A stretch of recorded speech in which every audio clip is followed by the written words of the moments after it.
I haven't dealt with this directly because I don't like myself for trusting Penis Gabriel, which I did.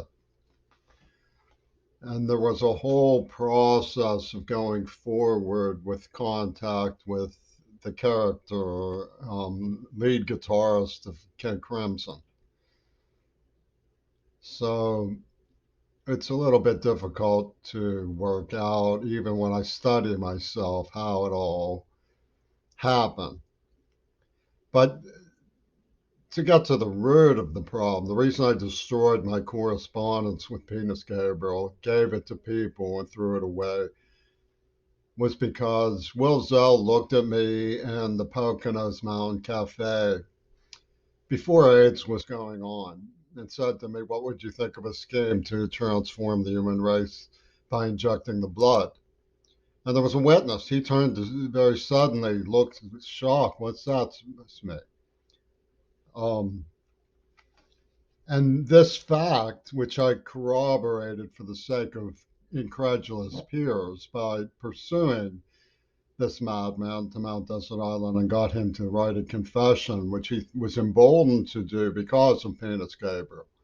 Penis had uh, lied about the situation, called it an experience park. He said it was an attempt to make people afraid, by using skin creatures. They escalated the anthrax, and they were party to the premeditation of the entire thing. It turned out to be two virgins' pussy ball for Obama, put on by the Jeffin Corporation as a subterfuge for the cold-blooded murderers organized in the city of Pittsburgh, who grab anything from anybody, don't think twice about the morals or scruples of other people are entitled to. It's just horrifying. And they killed the Kennedys and so on. And they wrote this script and said, "Oh, the Israelis are holy," while they were stealing from the museums to the tune of millions of dollars, selling them to Trump and Penis. Who knows the ROC? Who knows who got the ancient Bibles that Carbonell's team pinched? So there's reasons why I wouldn't want anything to do with them, and not, I mean, trusting them is ridiculous. I mean, Amanda Harcourt came on to me saying with things like, "I love you, man." Her gurus were sending me. I got a package with some trepidation, she said, but I was relieved to see it was from you rather than some weirder than thou type. Can you imagine all these years later the things they've done? Ripper murdered an innocent woman over a penny, saying it was, I mean, a white guy did it, right? To honor the black man. A white guy poisoned me, made me impotent to honor the black man. They kill people to honor the black man. What does that have to do with reality? It has to do with what it's amazing what you can get people to believe. Well, so how did I come to believe this? These people, these psychotics, these criminally insane individuals working with the Beatles had something to offer. I think it happened sort of like this. I used to love King Crimson, and it appealed to, John Stockwell followed me. He was the highest ranking member of the CIA ever to defect and go public. He was on the National Security Council. And his going public was a secret mission for Trumpington, turns out, working with Paul McCartney and Putin and those guys. But at the time he followed me was my birthday. It was right out the day before the Wall Street crash. A woman named Penny, who had the name of a Penny, who'd been writing to me from England, from Penis Gabriel's Real World, approached me and said something about the day the earth stood still. And the next day, Wall Street crashed. The next day on my birthday, Stockwell shows up, writes the autograph, and underlines it, right? So the thing is that he said, one of the things he said was, when the United States of America stomps on little Guatemala, with all that they can, with all the little Russian troops eager to get out of poverty row for the U.S. Army. The androids of the camouflage sect. Big America jumps on little Guatemala. It's bound to have some effect, he said very coyly, in his CIA coyness. Well, when an Israeli and armed, deadly gang of men beat the brains in of a 98-pound grade school child, traumatized, and implant a neurological trauma for mind control purposes from CMU's headquarters of brainiacs who watch every detail. It's bound to have some effect. And King Crimson sort of helped me navigate through the immensities and the softnesses of what I wanted from the world and what was being delivered by the gangsters of the city of Pittsburgh, the Holocaust community. I didn't realize that they were strategically the sensibility wing of the MK Ultra, of the MI7. I didn't realize that they were the brainiacs working with Putin and Trump. I thought that they were just artists, right? Because I worked very hard on my poetry and won a Pennsylvania Governor's School scholarship. I'd hitchhiked from Pittsburgh, St. Louis, just to hear the Weasel Fripp play his guitar. I had no other motive whatsoever. I barely bring myself to go up and say hello to him. I had just wanted to be emotionally in, reinforced by the idea that someone was sane, which I mistook him for.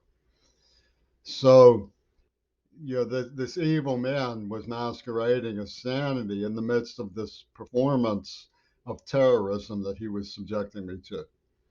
It was frightful. But I believe, if I was careful, I knew that there was something about them that if they rejected somebody, it could get ugly. But I didn't, in a way, want to put aside the possibility that they would be receptive to me because of all of the complexities that were going on that they seemed to have an aptitude for. I didn't realize that it was because they were the brains behind it, you see. So I was operating on a channel of deception, the deceived. I was the deceived. And of course, that's all profoundness for the city of Pittsburgh. That's the deceived one who believed in idealism when it's all the nature of reality. But the point is that I was deceived. And I believed that there would be no reason if I confided in them that they wouldn't talk to. I knew that it became obvious that Flip was in touch with Bush and Clinton, and Jeff, and all of these people.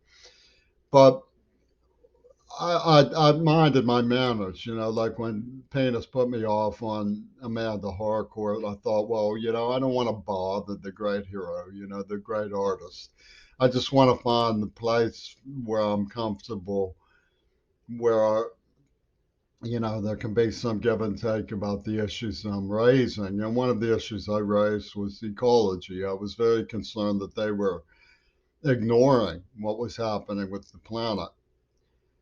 So you have issues, they were divided firmly in favor of Hitler Reagan. I was aghast, absolute shock that and they were set it up with Zappa. If anybody would tell the truth, it would be us. So bring us all material so that we can sanitize it and lie through the teeth about everything. Zappa was like, I'm the one you want to tell, right? His antenna goes up. Tell me, because it was all set up. It was horrifying. And the bottom line is that Zell spoke, as reported. So that does away with the myth that Penis was selling, which was that it was an experience park. Goodbye to that. Goodbye. You know. So, but what I'm trying to get at is the way that it unfolded in psychological pretzel. I tried. They were saying, "Oh, he's pushy." Well, I'm deaf. I wasn't pushy. They were saying I was pushy because it was coming to them from Shulman, and it was allowing them to play the ugly side. He knew we might get ugly. You know, we are ugly, ugly people. When you are unlucky with us, then you are the receiving end of the jackboot. You know, well, they had planned to make me at the receiving end of the jackboot when I was kidnapped, tortured, and absolutely ruined in the Eastminster district as a child. It bore a certain kind of fingerprint and the absolute incessance and horror of the brutality. Then Pittsburgh's mentalist machine was just so sick and evil that I attribute it to cover up. There must be some sincerity here, you know, covering for Leslie Katz, the Holocaust Jews. There must be some sincerity in all this. There was none. It was all saccharine BS. And when they attacked me again, claiming they found letters that they didn't even have to look at to know what they contained, they had got him Greg Starcynic. I'll tell them what was that. Greg Carl is the biggest enemy of Jesus in the Pittsburgh Catholic. He's filled with hate. He wants to blow up the world, turn it to ashes, to prove his mystical logic. Right? He's an evil, stupid, sickening individual. And the cynic, arsenic, Star Cynic teams up with him without even looking at the letters that they claim they found. They obviously wrote. It's perfectly clear. Sinfield and Maduri Goto were working with Todd. He was the first person to beat the brains out of me. You know, him and Gellamini beat my brains in as a child before I was attacked.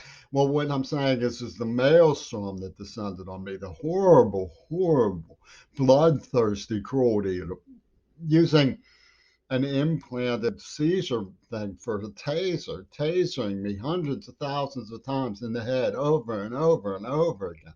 I was lying on the ground, vomiting and pressing my face to cement.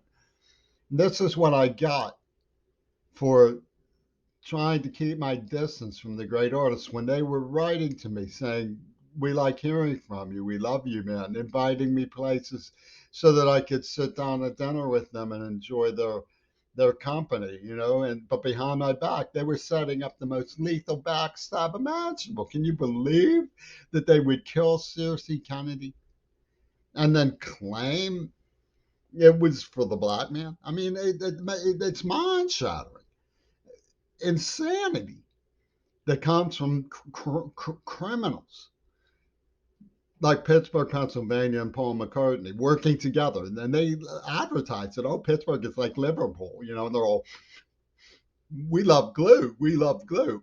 This is their situation. They have everything that they need. They could do art. But when somebody does art, they come and grab it. Say that's mine. They don't care about anything.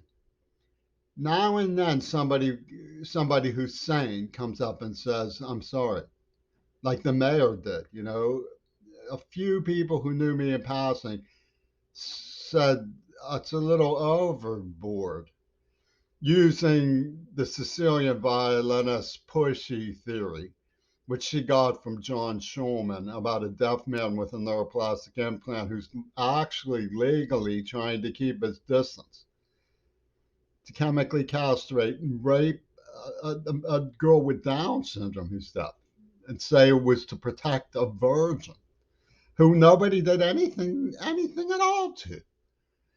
You know, and you like to believe, oh, we think well of these people, so we hypothesize on their behalf.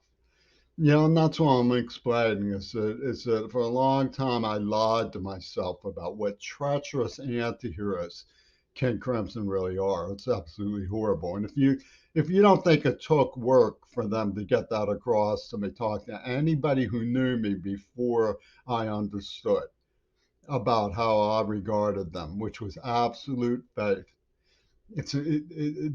They worked real hard to get across to me what they really are. But believe me, I understand now.